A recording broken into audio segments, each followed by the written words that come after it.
Welcome to the Peak District on this very blustery day.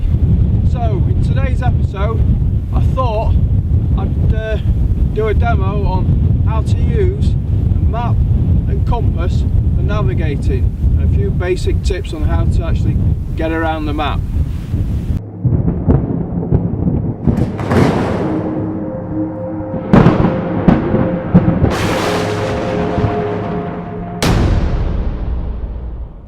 Yeah, it's an incredibly windy day today, and just holding on to the map's going to be a challenge in itself. So,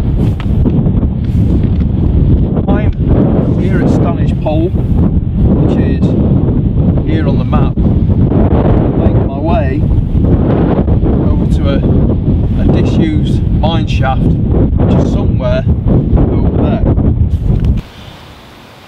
Now, in order to take the bearing from the map, the first thing you want to do is, you see this arrow here, with this is your direction of travel. You want to line up the edge of the compass along the direction of travel of where you're going to, and then with the dial, the bezel, line up that with grid north, which are these blue lines that run north.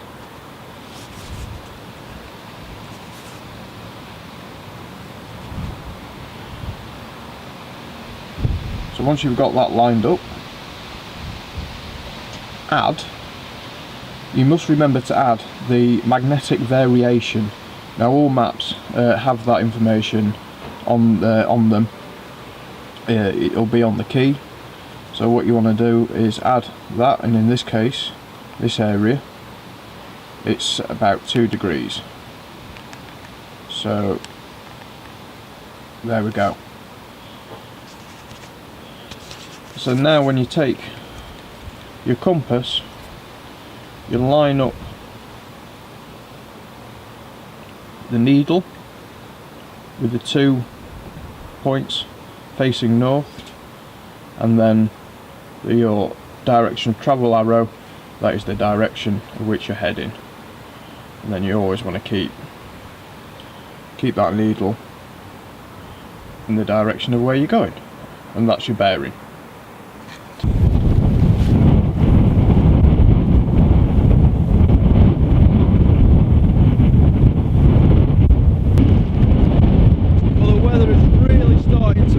Close in and pick up now. This makes navigating. Whoa!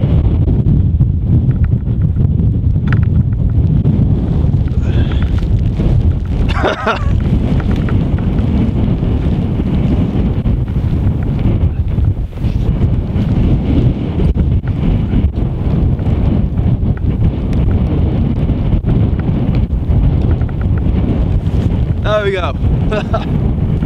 This makes navigating even more challenging when the weather's this bad.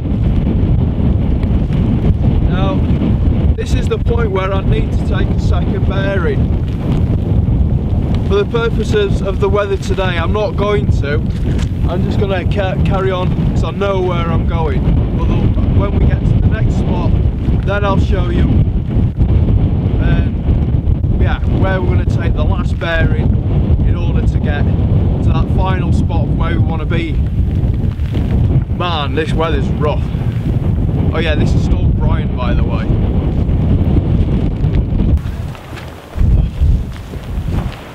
Well, I've managed to find a relative shelter where I've managed to get the camera behind it's like a sheep shelter or a makeshift shelter for the grouse shoots that happened up on this moor.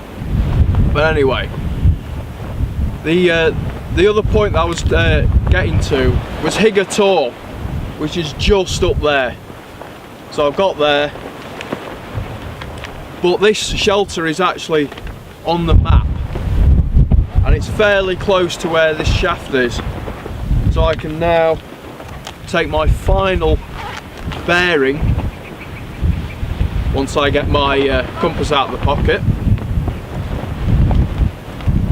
Now, being able to hold this still to get an accurate reading is challenging enough, but I know where I am and I'm going to do the same thing.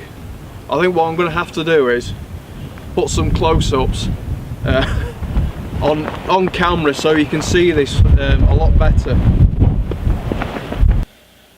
So for the final bearing, we've come along here, along Stanage, which is where we started from. I was going to take a second bearing there, but I knew to come along here up to High Neb, and then from High Neb found this little spot here, which is like the grouse hut where we are, and along there is a load of grouse butts, and then just below there is the disused mine shaft. I really zoom in, so it's just there, that little dot. So I'm going to match up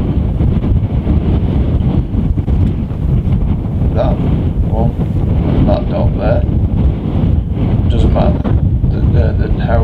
what the distance is, as long as it's within. Put the measuring board on the compass. So just to there we go, get this focus. So the same thing applies. Measure up the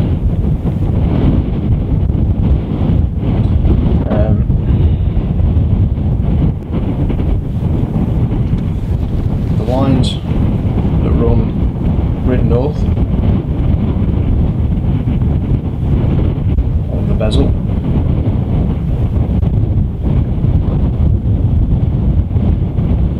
And then add 2 degrees magnetic north, and then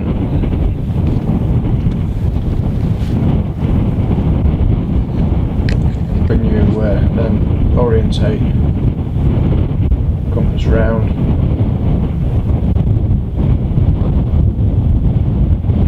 you get the north arrow pointing north on the compass, and then the direction of travel shows you the direction of where you're going. I'm constantly keeping my compass facing north as much as possible and heading in the direction of travel. That's taking me exactly where I'm going.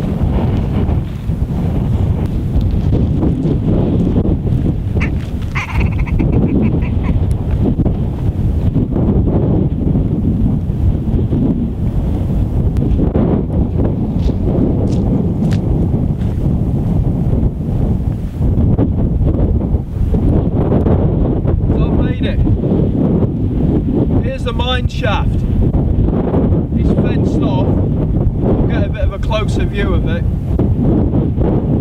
but I've managed to find that with just the 3 bearings with the map and compass. A very important skill to have,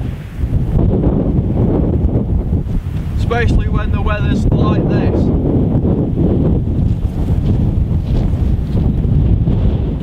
So there we have it.